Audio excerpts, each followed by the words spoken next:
Okay, welcome. I am Dr. Katrina Kreider. I am chiropractor here at Touch of Health. And today we are speaking to another one of our fabulous vendors for our self-love event, which is coming up the end of this month. It is Saturday, February 29th from 11 to 2. And this vendor I met last year, and we quickly became friends because I just love her and I love her mission so much. So welcome to Joanne from The Conscious Outfit. Welcome, Joanne. Hi. Hello. Thank you for having me. So, Excited to be here. Joanne, why don't you tell me a little bit about yourself?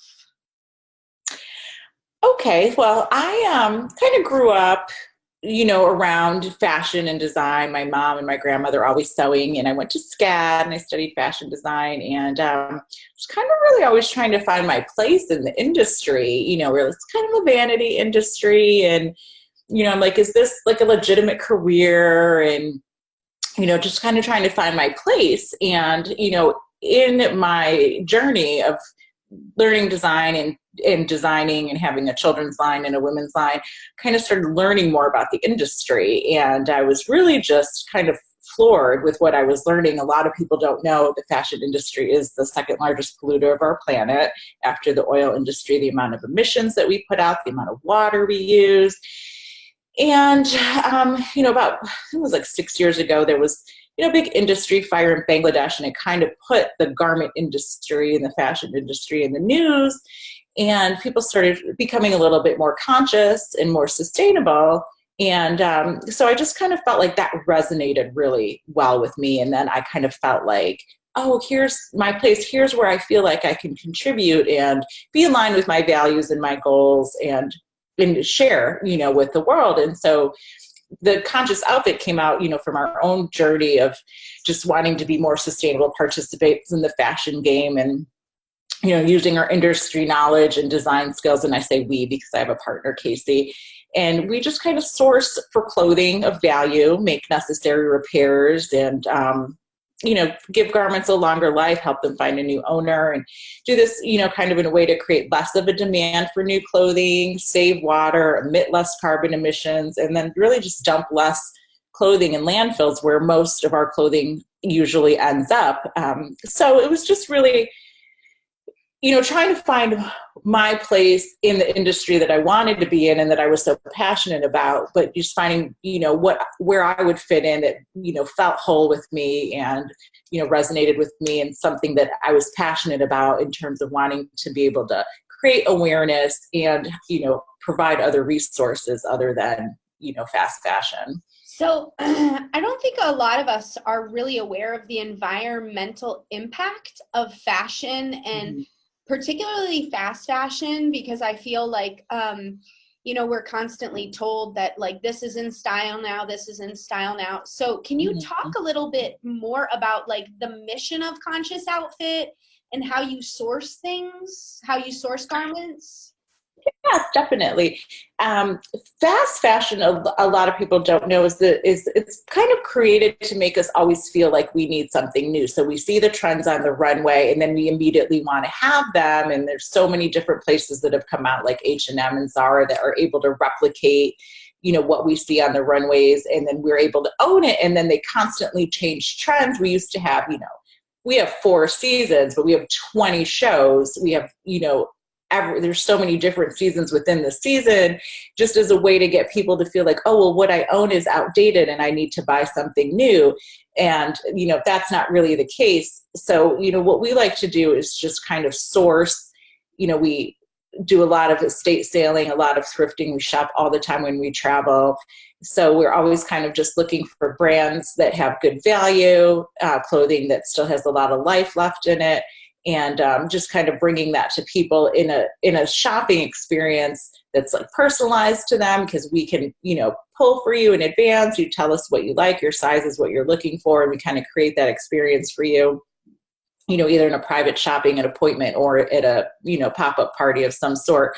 But what we really like to do is just kind of create the awareness, because, a lot of people don't know. And so then in our experience, if we have a party and we might have customers there and they brought a friend and they just have no idea. Like, for example, if you take all the water you're going to drink in the next 13 years, you're going to have the amount of water it takes to make one t-shirt. People are like, what are you talking about? That's crazy. I had no idea. I know. So when we talk about climate change and we talk about, preserving our resources, people don't realize you can do that with your everyday choices with your clothing. So, when you're going out and you're shopping, if you're like, oh, that's on sale or that's, really cheap, I want to get it. And you have to think about, if this cost X amount of dollars, how much do you think the person making it was paid? And then you get into like the garment industry and how poorly they're treated and that it's not regulated. And so, like, say, for example, if you're like, a champion of women's causes, yet you're buying fast fashion, you're not a champion of women's causes because you're essentially, letting that cycle keep going, and that you're buying this cheap clothing so they keep producing it and keep producing it. And there's so many labels and companies that say, we want to be more sustainable and, we're choosing conscious fabrics or we're trying to mitigate our waste, but really what you need to do is stop the overproduction. If we have billions of clothing ending up in a landfill every year, some of them never even worn, we make too much clothing. And so, it's a consumer-led initiative. If we stop the overconsumption of the products, they're going to stop producing as many products. So at some point, these people are going to say, okay, this is affecting my bottom line. We got to cut back on how much we produce. And that would be a great place for consumers to start, say, where was this made? Who made my clothes? And if it's that cheap, I'm not going to buy it because I know that I'm contributing to injustice that's happening in our society. Well, if the shirt costs $5, how much was the person paid that made that shirt? Exactly. So if you think about the fact that it's shipped overseas, people don't realize how much garments travel. So, they're made overseas, they're shipped here, then they're, shipped around to the individual stores. Then what's not sold is shipped back and it's shipped back overseas to sit in landfills. So that's just a lot of traveling for a garment. And don't you think like most things, I always say, like, they just don't make it like they used to. Don't you feel like garments too, like what they make now, it's like made to deteriorate? Exactly. It is made to deteriorate. It's not made to last. Stitching is not good quality. People, they want the clothes to fall apart after you wash them a few times so that you have to buy something new. That's another thing people can look into too, is what is the garment made with? If it's made with plastic, that's going to go sit in a landfill. That's going to, how does that decompose? That's an oil. So what happens? So, like, I think most of us think, okay, well, when I'm done with these clothes, I'll donate them. But can you tell us, like, what really happens to donated clothes? Because I feel like they don't get resold. They don't get resold. I know a lot of people will say, I just did this huge closet clean out. I took so much stuff to the Goodwill. And where's the Goodwill is a good place to purchase stuff. It's not necessarily the best place to take your stuff. It gets a 4-week shelf life. So if in 4 weeks somebody doesn't buy that garment, what happens is that's a for-profit business, the Goodwill. So they sell their clothing out in bulk to third world countries. So now these third world countries have all our discarded clothing. And so it sits in landfills. The longer it sits there, the more like toxic emissions that will go in the air. And then in addition, the local artisans there can't support themselves because they're competing with their handmade items with a cheap American craft. So it's like, one, we're not doing anything for their environment and we're not doing anything to help the local from that area. Another thing people don't realize is that these countries are forming coalitions to reject our clothes, right? Yes. Right. So at some point, we're going to have to just store all our stuff here. And once it affects us in our own personal space, then we're going to start to say, wait a minute, why do we have this huge landfill of just clothing? Yeah, because right now we can ship it out of sight, out of mind. So exactly. You don't really think about it. Mm-hmm. You don't think about it. And it's not something that people really think about. It's kind of just, like, I think I equate it a lot to like when people you get sick and you want to start eating organic, or you have a baby and you're concerned about what chemicals you're putting on their body. So it's like when it starts to affect you personally, then you start to be woke. So it's just kind of a way to learn about it before. I mean, we're already in a crisis, but Yeah. if each person could just do their part, like even one pair of jeans, if you just don't buy one new pair of jeans, you've saved, so much water, you've saved so much, in terms of the toxics and the dyes that are going in the water system. So, I always say if you can just buy one thing used, or if you could swap with a friend, or, I love that.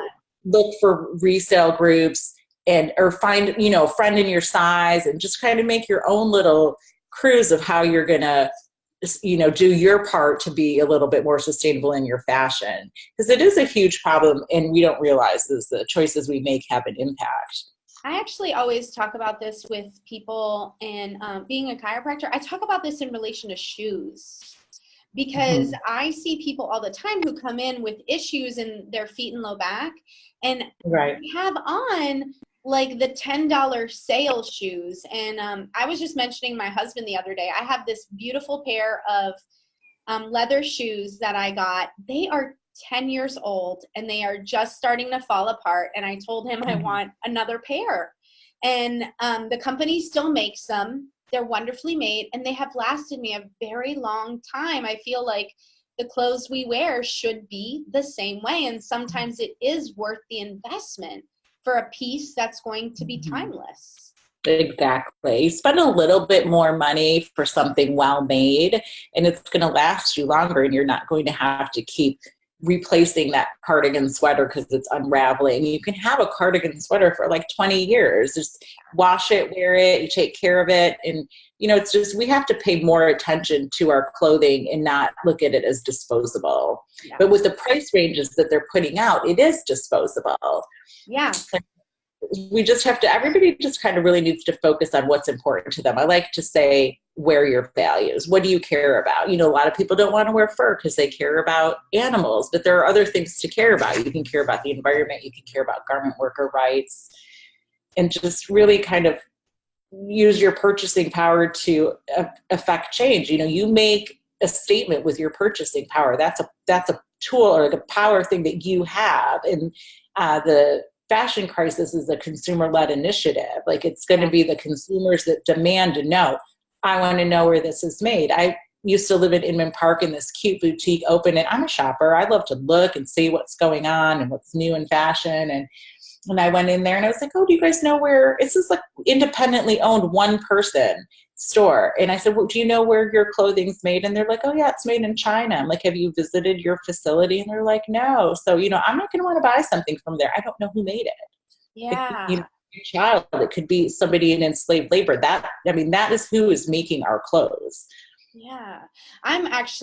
I love fashion. And my mom always told me, like, don't throw stuff out because bell bottoms, they come back around. And so I was so inspired by meeting you last year that I actually made a commitment this year that I only want, like, I just love clothes. So I used to buy clothes, new clothes. I used to buy fast fashion. And so this year I made a commitment to only buy consignment or from a woman-owned small business.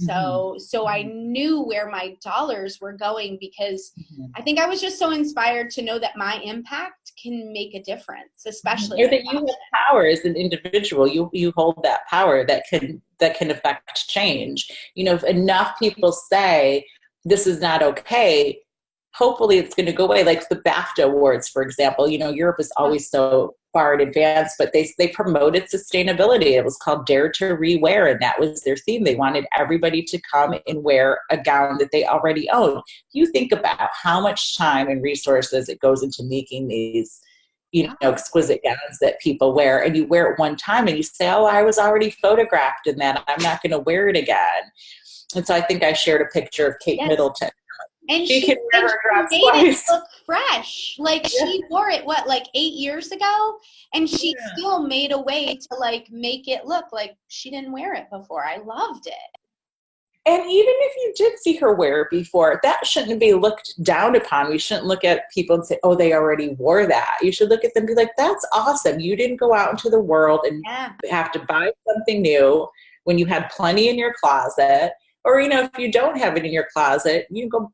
I love it when I see on Facebook people saying, oh, I have a black tie gala I need to attend. Does anybody have a dress I can borrow? I mean, that's what you want to do. We want to spend your money on other things, travel, leisure, pampering, kids, tuition. You can spend that on other things that are more important. And, I love fashion and it's always been really important to me, but it doesn't have to be such a vanity industry.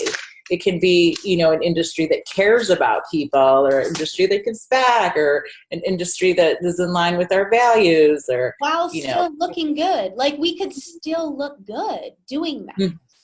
Exactly.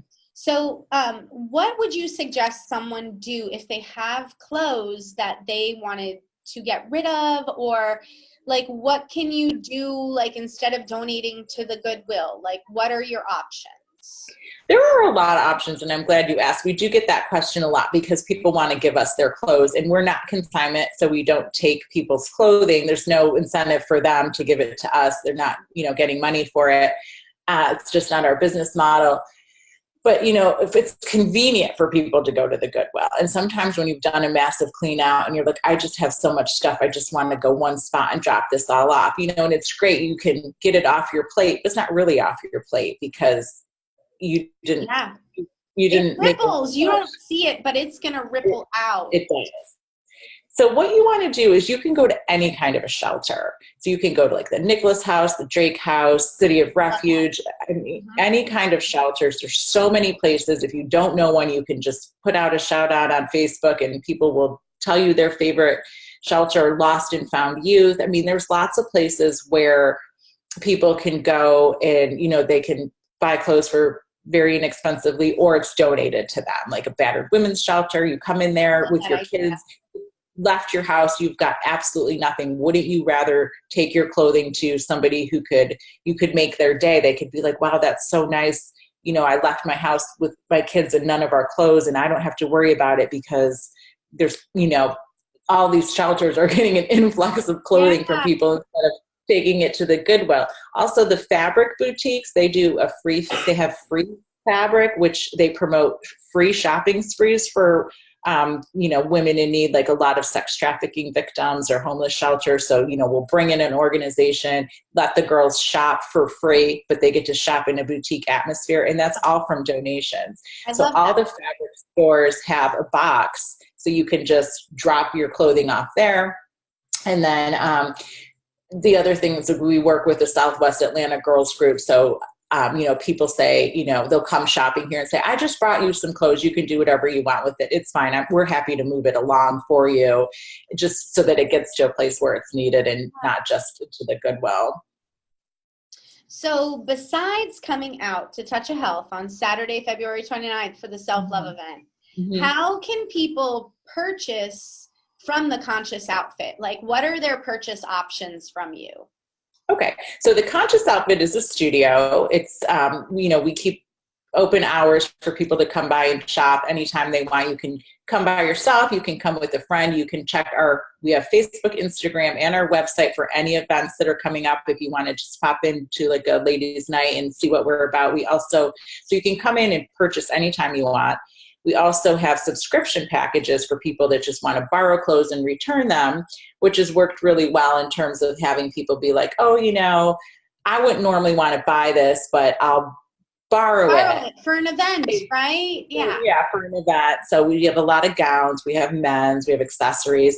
So it's been really fun to see people come in and say, this is really like up to my fashion game, because I would normally not pull the trigger on buying some stuff, but I don't mind borrowing it, knowing I can give it back. It's not just going to sit in my closet. We're also working on online shopping. So on our website, we'll have online shopping soon. And so we have a lot of vintage, and then we do contemporary and contemporary designers, and then higher end designers. Our average price is about $44. So we try to keep stuff reasonable. Of course, there's stuff, at all different ranges, but you can come in here, you can get a handful of stuff, and walk out feeling really happy about your purchases. I mean, I remember I used to go to H&M and be like, oh, look at all this stuff I got for like $100. But, that's not making me feel good anymore. Just knowing the impact of my choices. So I really like it when people come here and they get so much cute stuff and they just love it and they're so happy. And we have so many people that come in here and say, my New Year's resolution is I am not buying anything new. And so they're able to keep their wardrobe fresh even though they're not buying anything new.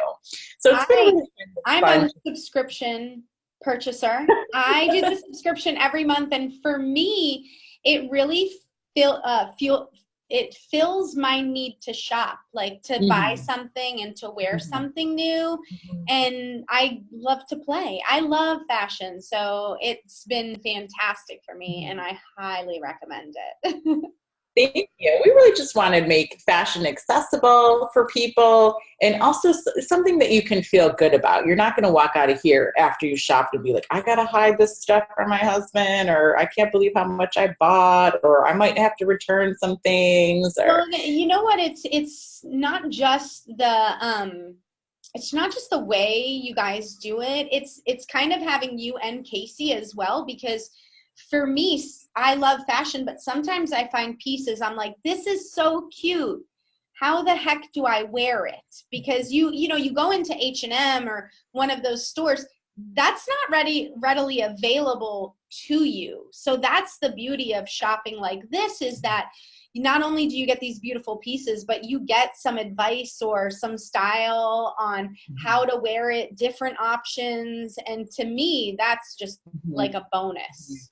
Thank you. We have such a wide array of styles. So a lot of times there's something and it's like, oh, this is so cute, but I have nowhere to wear it. But it's like, well, here's how you can wear it and make it casual. I mean, we're all moms. We're all just running around trying to get through our day. We don't have a ton of occasion to get dressed up, but you still want to be able to wear fun things and look cute. So it's like, we just like to be able to give you ways that you can wear something maybe you wouldn't normally wear and make it like an everyday look. Or if you have something, casual, but you're like, I want to dress this up. So, that's, where Casey and I feel really confident about our background and our expertise in being able to help people. And there's nothing that makes you happier than seeing like somebody else equally excited. Like when you see it's a unique piece and you're like, where did you find that? Or I love it. There's so much joy in that. And a lot of times if, something we love leaves the studio, if somebody purchases it, we're always like, well, but I'm happy to know where it went and that it got a good home. Yes. Because if you think about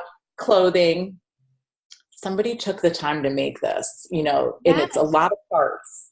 It's a lot of parts. There's a lot of people that touch your clothes before they get to you. And so it's like, we all take pride in our work, and, you end up with something great and somebody loves it and it makes them happy. And then you just kind of feel like my work here is done. I love it. Making moms look good and feel good. Yeah, thank you. And trying to make the world a little bit of a better place. We all have to do our part. I love it. I love the mission. And I'm so excited to have you guys back. Thank you. Are you hiring interns? That's my last question. We have brand ambassadors. Oh, I love that. I love that because I'm always wearing something. Today I wore my bird earrings that I snagged at the first sale we had.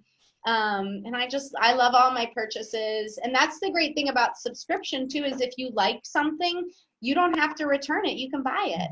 Mm-hmm. Yes. So we will see you February 29th, which is a Saturday, from 11 to 2 at Touch of Health. Thank you so much for joining us and for sharing all your knowledge about your business. We've really enjoyed. Thank you. Thank you, Katrina. We look forward to the event too. All right. Thank you so much. You're welcome. Have a great day. You too.